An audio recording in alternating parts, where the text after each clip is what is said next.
आणि काल फोटो आले प्रवेशाचे. ठीक आहे, अजून 2 वाजता निवड आहे. राजकारण हे 5 मिनिटाला बदलतं.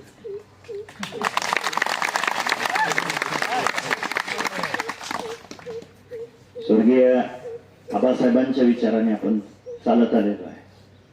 पण आबासाहेबांनीही 60 वर्ष राजकारण करत असताना तालुक्यात आणि जिल्ह्यामध्ये परिस्थितीनुसार काही वेळेला काही पावलं आबासाहेबांनी उचलली होती. त्याचे साक्षीदार मला वाटतं ज्येष्ठ मंडळी आहात. प्रत्येकाचे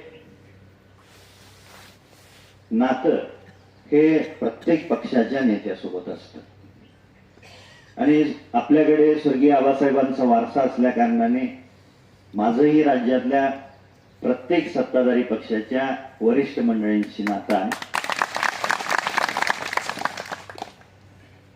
त्याच्यामुळं आताच बऱ्याचशा नेते मंडळींनी जी मतं व्यक्त केली त्या पद्धतीने आपण पुढे जायचं की नाही त्याचाही विचार करू. 5 वर्ष सभापती किंवा उपसभापती सत्ता नसेल पंचायत समितीवरती. आता संतोष भाऊंनी चांगल्या पद्धतीने सांगितलं की बाबा हा पक्ष हा संघर्षातून तयार झालेला आहे, चळवळीतून तयार झालेला पक्ष आहे आणि आपला कार्यकर्ता सुद्धा त्या चळवळीला आणि संघर्षाला कायम तयार असतो.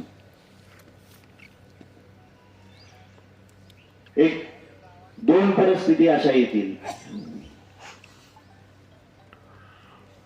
एक तर आपण 5 वर्ष विरोधात राहू आणि या तालुक्याला दाखवून देऊ की विरोधी पक्ष आणि विरोधी पक्षाचं काम काय असतं. 50 वर्ष आपल्याला जनतेने कळून दिला, आपण चांगल्या पद्धतीनं राजकारण केलं आणि गोरगरिबांची सेवा केली आणि 50 वर्षाच्या नंतर सुद्धा आपल्याला जनतेने आपल्या आघाडीला कळून दिला होता. काही कारणास्तव त्यांनी निर्णय घेतला असला तरी कोणावरही टीका करायची आपल्याला गरज नाही. राजकारणात घडत असतं.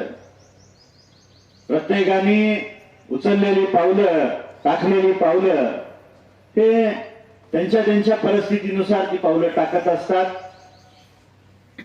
आणि निसर्ग त्यांना त्या पद्धतीनं विचार करायला होतो.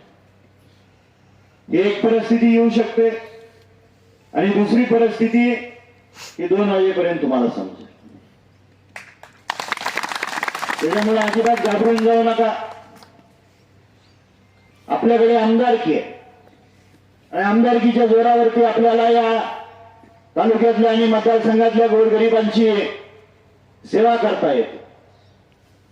जे आपल्या समोर वाढून ठेवलेलं आहे त्याला स्वीकारायचं आणि ताकदीनं आणि धीराने त्याला तोंड देऊन 5 वर्ष आपण कारभार पाहायचा, विरोधी पक्षाची भूमिका बजावायची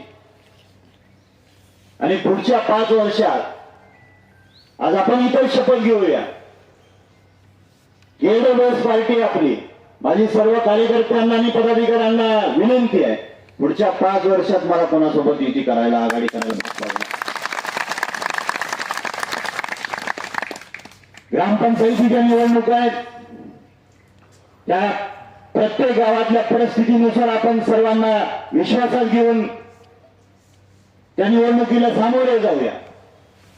पण पुढच्या 5 वर्षांनी ज्यावेळेस पंचायत समितीची निवडणूक लढूया त्यावेळेस सोबाचा नारा देऊन लढूया आणि ताकदीनं पंचायत समितीवरती लालबावटा फडकून स्वर्गीय आबासाहेबांना श्रद्धांजली वाहूया. दुःख एवढ्याच गोष्टीचं आहे की आबासाहेबांच्या निधनानंतर जी पहिली पंचायत समिती आणि जिल्हा परिषदेची निवडणूक होती आणि या पहिल्या निधनानंतरच्या निवडणुकीमध्ये सगळ्यांना वाटत होतं की ज्या पद्धतीने आबासाहेबांनी या पंचायत समितीवरती लालबावटा अबाधित ठेवलाय त्याच पद्धतीने आपण ठेवूया. पण परिस्थिती असती अजिबात घाबरायचं नाही. आपण आबासाहेबांच्या विचारांचे पायीक आहोत.